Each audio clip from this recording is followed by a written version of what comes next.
Okay, so we're back with the 290 again. I guess I'll call this part 2. I didn't really expect to do this. I did have some issues in the other video, but this is the one that the chain was constantly spinning on when it was idling.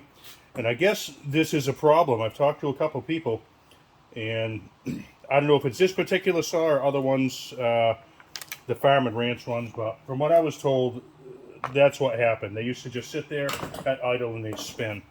Okay, well, I thought about something else, and it's kind of funny that I did this to a 391. Okay, so we'll pull this. That's why I say put something over that, but I'll find it, and plus I have more, which I think I mentioned that in my other video. Have some of these around, those E-clips, if you're working on them. All right, you got a good idea where that's at. So. Well, that's pretty smooth there coming off.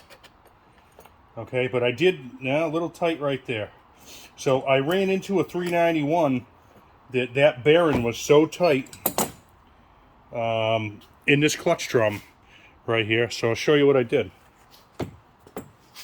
So you could take any type of mandrel. I have air tools. You can use, a cordless drill press, whatever you might have. Okay, this is just a brake pin to a foreign car with a slit cut in it. Okay, that it fits in this tool or fits in a cordless drill. So we'll wrap this in here. So I can get it in there. Give me a second. And all I'm going to do with this is just lightly touch the inside of that clutch drum, which will loosen up, the fitment for that needle bearing. Okay, so let's try this out.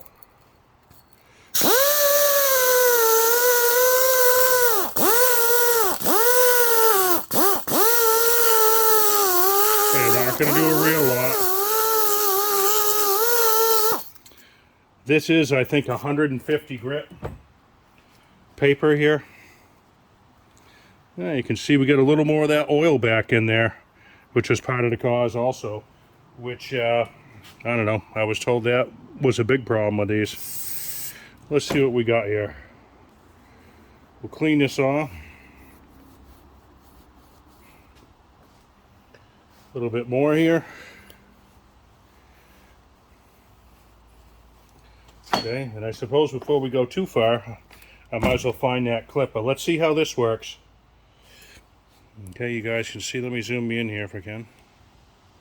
Okay, so let's see if we can get this clutch drum on with the bearing on. Most saws you can. And this is nice and clean here. Sometimes you can hit this with a little Scotch-Brite, this surface. But this is very clean. Okay, we will find our drive for our oil pump, which I can't really see that right at this moment.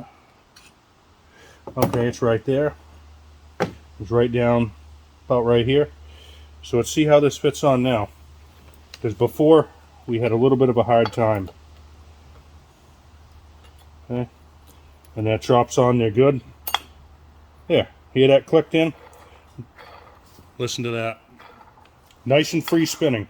So that should pretty much, the couple of thousandths or whatever that we took off that, we shouldn't have any chain spin at all until we get that big buildup of oil in there. So let me see if I can find that clip. All right, I actually could have not even paused this because I found it right off the bat here. Okay, we'll put this on. We'll put our chain back on. And our bar.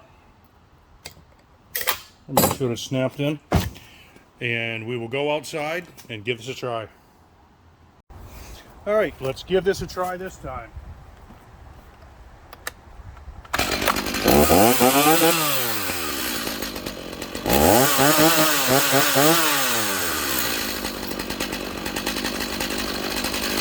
All right, that chain's pretty loose. I run them pretty loose on mine.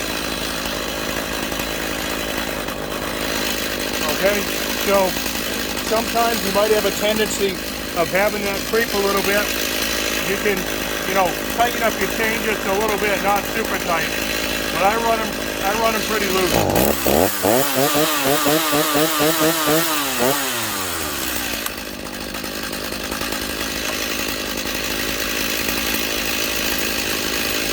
Okay, and as for the last time, if you watch the other video, I had a really hard time adjusting that carburetor, and you're not going to see it here, but inside your adjustments, the tube, okay, I think you guys can see this. You guys are all familiar with this. In these tubes right here that you put your screwdrivers in, that was all packed solid from the mud wasps, so that's why I couldn't adjust it. So yeah, that was a little embarrassing, but anyhow, I hope that helps somebody out. I did hear, hold on, let me fix this again. There we go, maybe that's a little better. Okay, I did hear that that was a common problem. I'm not that familiar with it, but that's something that might be able to help you guys out if you ever run across that issue. But very important to you know, maintain your clutch in that sprocket bearing. Make sure you get some grease on there. Clean that out once in a while. You know, when you take your clutch cover off and everything, blow that out. There's just a lot of basic maintenance that can save you a lot of headaches and help your saw run a little better and not be a pain in the butt when you go to use it. All right, guys, thanks for watching.